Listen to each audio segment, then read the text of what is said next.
Assalomu alaykum do'stlar. Bugun biz mobilda kommentariy, ya'ni sharhlovchi yoqishni o'rganamiz. Buning uchun bizga nastroyka bo'limiga kirib olamiz va kommentariy SFH bo'limiga kiramiz. Mana bu yerda o'zimizga yoqqan tildagi sharhlovchilarni yuklab tanlab olishimiz mumkin.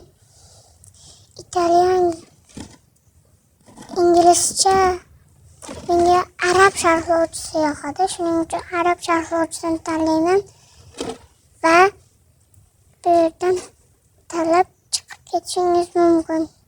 Video yoqqan bo'lsa obuna va like tugmasini bosib qo'yamiz va komment ham yozib qoldiramiz.